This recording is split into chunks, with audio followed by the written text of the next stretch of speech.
Hi everyone, you're watching the Virtual Amicus and I'm Jay Lodha. So today we'll be discussing labor laws and in particular the Industrial Disputes Act. So what is it that the Industrial Disputes Act is all about? What are the provisions of the act? What is the difference between a strike and a lockout? Where do workers draw their wages from, etc. and etc. So today we decided to seek assistance from one of the most hardworking lawyers that we've got in Rajasthan High Court, Jaipur bench. He's a meticulous man, known for his painstaking efforts. We have with us, and today we have with us Mr.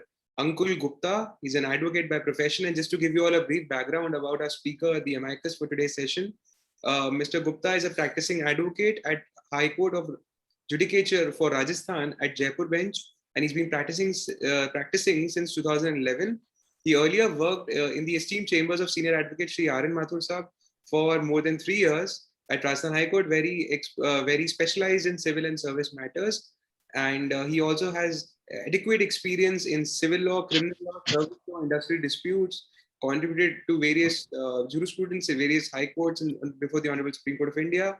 He has remained a panel lawyer for Jaipur Development Authority for 5 years. He's presently a panel lawyer for Rajasthan State Legal Service Authority, and he's currently working in a law firm called BL Gupta and Associates as a partner. So thank you so much, Mr. Gupta, for taking out time from your busy schedule on a working day, on a Wednesday afternoon. And so nice to see you virtually.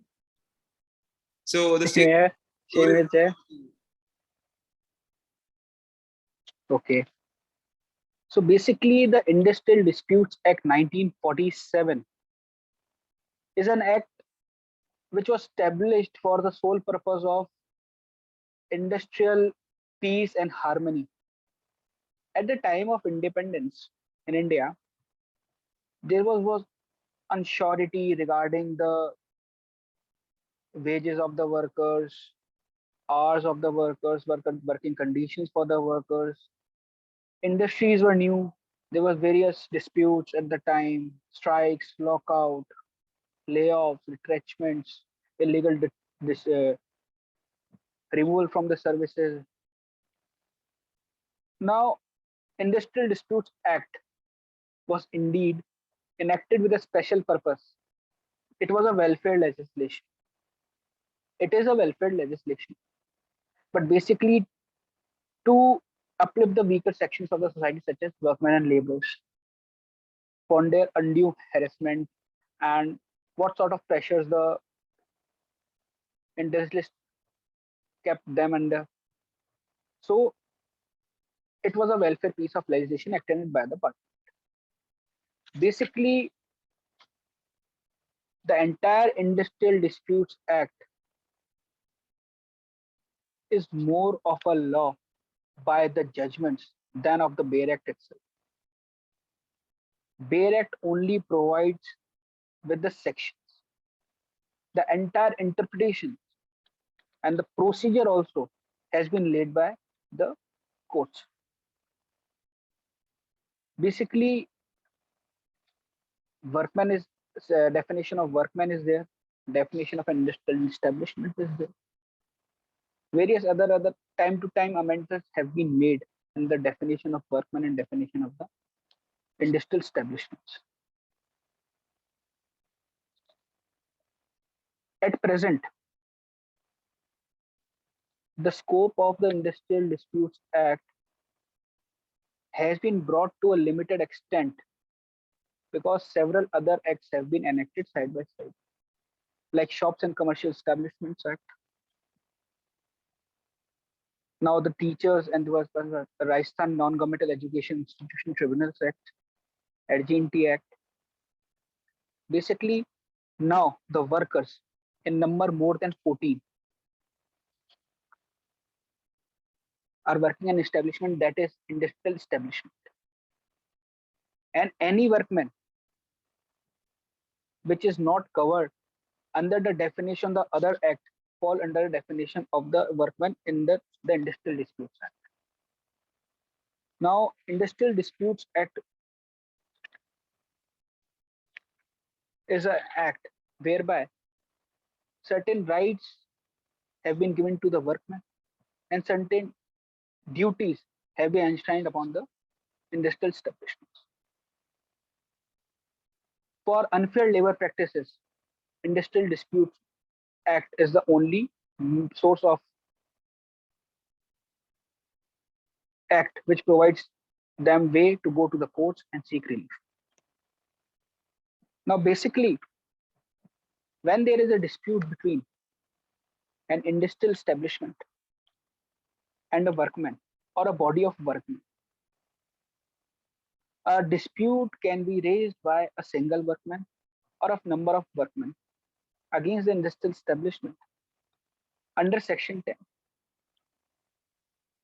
Prior to raising of a dispute, the workman or the body of the workman has to approach and raise a dispute before the conciliation officer appointed by the government of the respective state.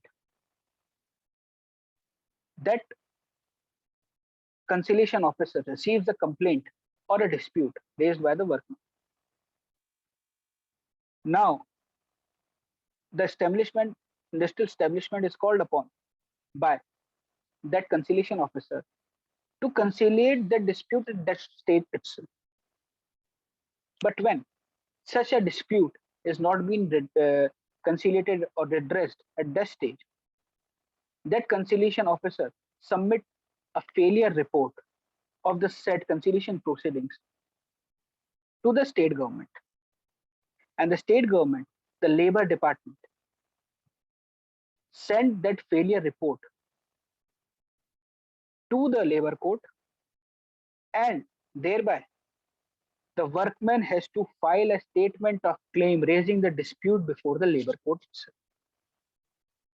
Initially, only the body of workmen were enshrined upon the right to raise a dispute. But now, with various amendments, a person, a single individual, a single workman can also raise an industrial dispute that is known as individual dispute. A claim can be espoused by a union or an individual by way of filing the statement of claim after the conciliation proceedings and the failure report submitted by the state government, and the dispute has been referred by the state government to the industrial tribunal or the labor court to adjudicate upon. Now, there are two kinds of courts. One is the industrial tribunal, and second is the labor court. There is a difference between two courts. Under Section 10, when a workman or body of workmen espouse claim, they file statement of claim that is filed before the labor court. Regarding industrial tribunal can only adjudicate upon a complaint filed under Section 33A by the workman or a complaint filed under Section 33(2)(b) of the Industrial Disputes Act. First, speak upon the labor court. Under Section 10, a dispute can be raised. A statement of claim has to be filed by the concerned workman or a body of workmen. After that, the industrial labor court calls upon the industrial establishment to submit the counterclaim. Thereafter, by way of filing affidavits and cross-examining and examining the witnesses of the either side to the dispute, the said dispute is adjudicated upon by the labor court. And after that adjudication, the award, not order, an award has to be passed by the labor court after adjudication. That award subsequently is published through Gazette notification. There are two types of orders passed under the industrial dispute. One is award and one is order. A Section 10 claim reference only award has to be passed, and that has to be subsequently after adjudication be published in the official gazette. That is one. Now, what is industrial tribunal? Industrial tribunal is also a court, but cannot pass an award. It can only pass orders. What is 33A? First, we have to understand 33(2)(b). 33(2)(b) is a section Suppose, hypothetically, there is a dispute between a workman and industrial establishment. Now, the dispute is under the process of adjudication before the labor court. Meanwhile, what happens? Meanwhile, the industrial establishment passes an order, the initial dispute regarding the pay and wages. Meanwhile, the industrial establishment passes an order that the workman has to be removed from the services. Now, initially a dispute is pending, and they have passed an order of removal against the workman during the pendency. But prior to the removal of that workman, the industrial establishment has to and must seek permission from the industrial tribunal for removal or dismissal of such workmen. And for that purpose, the industrial establishment has to file an approval application before the industrial disputes under the industrial tribunal under section 33(2)(b), that is seeking permission or approval to remove such and such workman and give effect to the dismissal order. Now, that dismissal order must be simultaneous, whereby that on the day the dismissal order has passed, on the said date itself, such approval application for approving that order has to be filed before the industrial tribunal. Now, what is the procedure of section 33(2)(b)?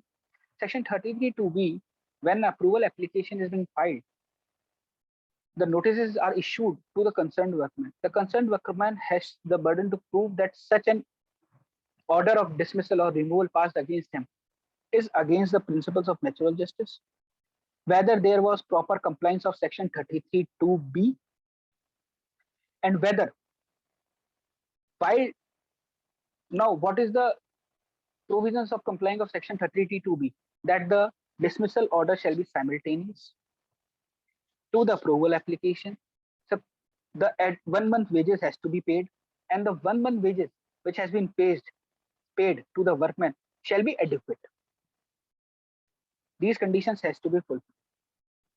When the industrial establishment proves before the industrial tribunal that all these conditions are being fulfilled, now the industrial tribunal has to see that whether there is a prima facie case made by the industrial establishment against the workman, so as they can get approval for such removal. Whether there is a case for removal against prima facie case for removal against such workman, what were the charges? So a summary trial or a summary short thing has to be seen, whether any inquiry has been, whether the provisions of section 33(2)(b) are complied by the industrial establishment. Second, whether there is a prima facie case against the workman for dismissal. Third, whether the approval application prior to dismissal, whether complete principles of natural justice has been followed, the workman has been given ample opportunity to defend himself, whether, so that is fairness of inquiry. When all these three conditions are fulfilled, the industrial tribunal can grant approval to the said termination, dismissal, or removal order for the workman. That is 33(2)(b) and its procedure. Simultaneously, the procedure adopted while adjudicating the approval application in the section 33(2)(b), the trial is kind of summary in nature, whereas in section 10 under reference, there is a complete full-fledged trial. Meaning thereby, in that fairness of inquiry, proving of charges, prima facie case, concrete the enter. Now, what will be the effect of granting approval under section 33(2)? When the approval is granted by industrial tribunal, such workman being aggrieved by the approval can challenge that dismissal order under section 10 reference. So This is the welfare. Prior terminating or removal the workman while another dispute is pending in the section 33(2)(b), the industrial establishment or the employer must seek permission to dismiss or remove. And after the permission, another benefit is provided to the workman that he can challenge that dismissal order under section 10 reference before the labor code. Now, what is section 33A? 33A, suppose we are again going hypothetically, suppose a workman and industrial dispute, industrial establishment or industry are in dispute and the dispute is pending before labor code regarding wages, etc., etc. Now, meanwhile, the industrial establishment or industry dismisses, terminates, or removes the concerned workman without applying permission, seeking permission under section 33(2)(b).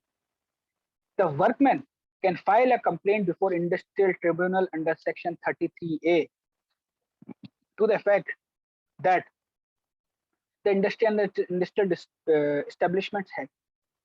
establishment has not followed the provisions of section 33(2)(b). Without seeking approval, they have dismissed the workman from the services or removed the workman from the services.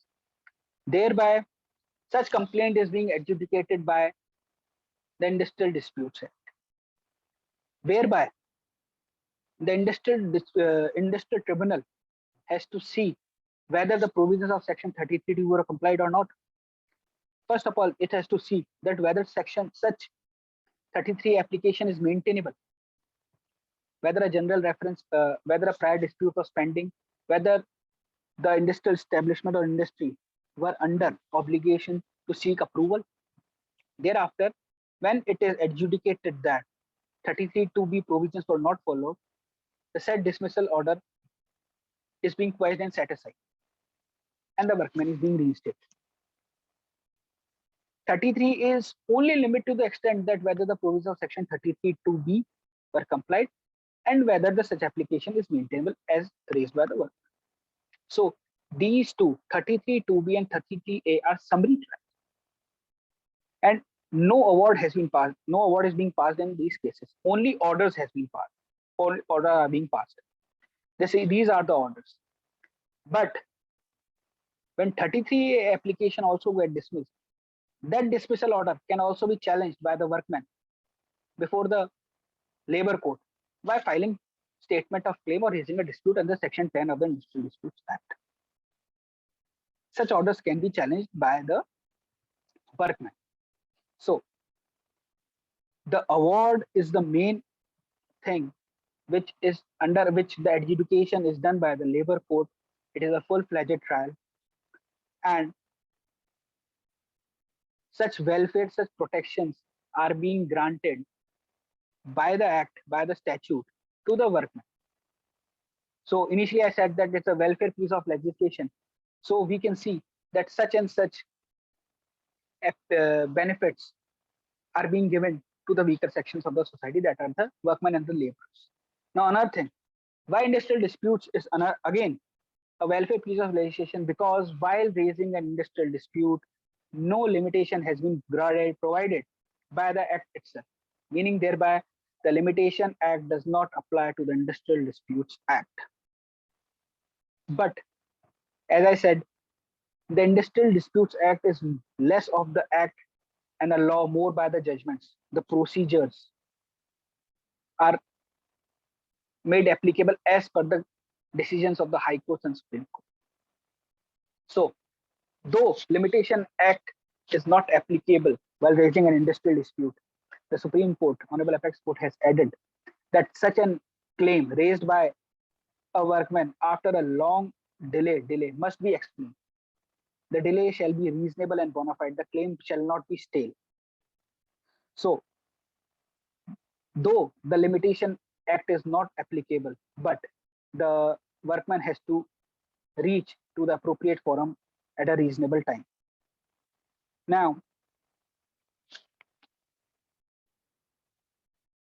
though a beneficiary legislation, by such provisions, by such judgments are being passed by the Honorable Supreme Court, because such welfare legislation is being sometimes misused by the workmen. Now, initially, the act being a beneficiary law was more on side of the workmen. Now, what is the approach of the courts nowadays is to bring the workmen and the industrial establishment at same threshold, meaning thereby that though certain advantages are available to the workmen, but now the view of the courts is of the stand that no, equity has to be seen because times have changed and evolved. The conditions in 1947 are not the same at the present time. Moving on.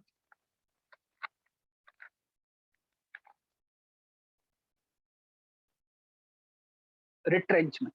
It is the most common term we heard here in the Industrial Disputes Act. What is retrenchment? Retrenchment is a procedure of removing the workmen from the services by the industrial establishment. Now, 25F states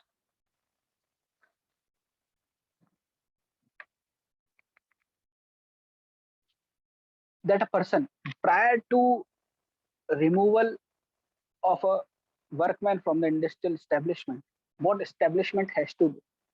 It has to prepare a seniority list. In seniority list, it has to see, it has to adhere to the rule is a first come, last go rule. Thereby meaning seniors will be retained and as per the list, the junior most shall be retrenched or removed from the services. Second of all, prior to retrenchment compensation, 1 month notice has to be given to the workman. Third, first come law seniority list has to be prepared. This are 25F and 25G. Now, who are the workers who will be given the advantage of such section 25F? The persons who have completed more than 240 days and continuously in a preceding year. That is section 25B. Only the workmen who fulfill conditions of section 25B will get advantage under section 25F. Or otherwise, the person who have not fulfilled the conditions under section 25B, meaning they have not completed 240 days, they will be removed under section 200BB. 200 is retrenchment and BB is an amendment which has been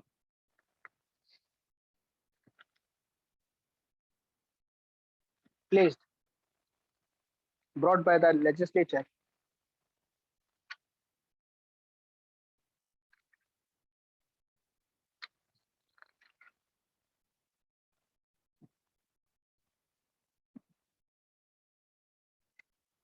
that is termination of the contract of employment. That is a person who has not completed 240 days can be removed without following the procedure of retrenchment. Such action would come under removal and not of retrenchment. Retrenchment shall also be only be done for the workmen who have completed more than 240 days. And the industrial establishment has to perform certain duties. They have to pay retrenchment compensation. They have to follow first come last go rules by preparing seniority list. And there is one section 25H which states that after retrenchment, suppose a workman has been retrenched from the services. Now again, a fresh recruitment of workmen has been done by such industrial establishment. The industrial establishment first they shall give priority to those workmen who have initially been retrenched for fresh recruitment. That is 25H.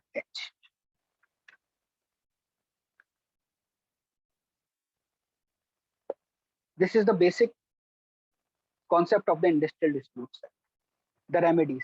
Now, what are the remedies for unfair labor practice? We can approach by filing a claim, or we can file an application under section or a complaint under section 29. Section 29 of the Industrial Disputes Act, because there is no jurisdiction to initiate contempt proceedings against any order or award passed by the Industrial Disputes Act, there is a special provision, that is section 29. Suppose an event that an award has been passed by the labor court or an order has been passed by the industrial tribunal, and that has not been complied by the industrial establishment. A workman can file a complaint under section 29, which states penalty for breach of settlement or award. Now, suppose there is a settlement between, prior to a conciliation settlement, prior to raising an industrial dispute, any settlement between an industrial establishment and workman, and the industrial establishment is not performing the settlement or an award passed by industrial tribunal or a labor court, one can approach by filing of the application under section 29, and which carries punishment with imprisonment, which may extend to 6 months or fine or both. Now this is the punishment. Now how the award or order passed by the industrial tribunal or labor court be made applicable in contempt proceedings? How shall award, because there is no procedure for contempt proceedings. So by virtue of a judgment passed by Neethi England and Kumbhakon by the Honorable Apex Court, liberty has been given in rem to the entire workmen in India, that they can approach any high court directly concerning high court having jurisdiction to file a writ petition under Article 226 of the Constitution in India, in the event if the such award or order has not been complied with by any industrial establishment. A workman can directly file a writ petition before Honorable High Court, seeking enforcement or performance of this award or order. Now, this procedure is also laid down by Honorable Apex Court. No section regarding such procedure has been mentioned in the Industrial Disputes. These are the basic provisions of the Industrial Disputes Act: how to espouse a dispute, what is the procedure for how, because no procedure has been given in the Industrial Disputes Act that how an industrial tribunal or a labor court shall function. The procedure before the labor court is that first we have to raise a complaint before the conciliation officer. After the failure of the conciliation proceedings, the conciliation officer shall submit a failure report to the state government. After the state government receives the complaint, the said dispute is referred by the state government through gazette notification to the labor court. Labor court, after receiving such dispute, the workman has to file statement of claim. After the statement of claim, the industrial establishment shall file the reply to the statement of claim. Both of the parties to the dispute has to file their affidavits and lead their evidence before the labor court. Thereafter, the labor court passes the award or adjudicates finally. But prior to that, issues are framed by labor court. The first issue must be whether inquiry was conducted. Second, whether the inquiry was fair and proper. Third, whether the charges leveled against the workmen were proved through legal evidence. Thereafter, Section 11A Section 11A comes to the group. Section 11A, Section 11. Section 11 provides procedure and power of conciliation boards and tribunals. These are the powers to pass an award. And Section 11A, powers of labor court tribunals, national tribunals to give appropriate relief in the case of discharge or dismissal of work.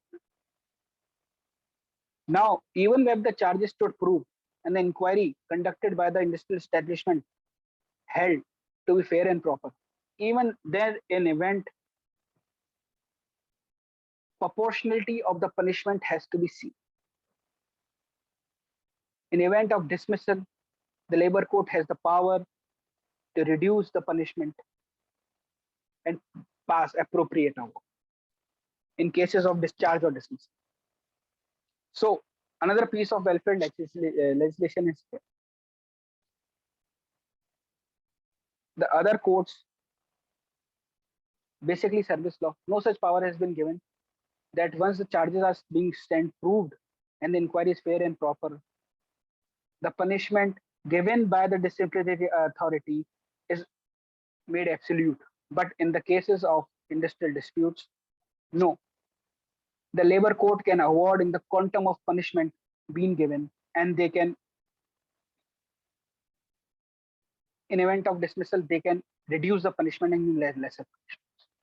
So basically, this is the entire Industrial Disputes Act, the various provisions, the rights and the rights of the workmen and duties of the industrial establishment. Now, what is the procedure after an award is being passed?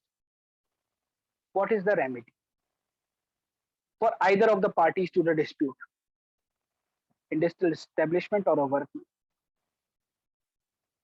In cases of orders also,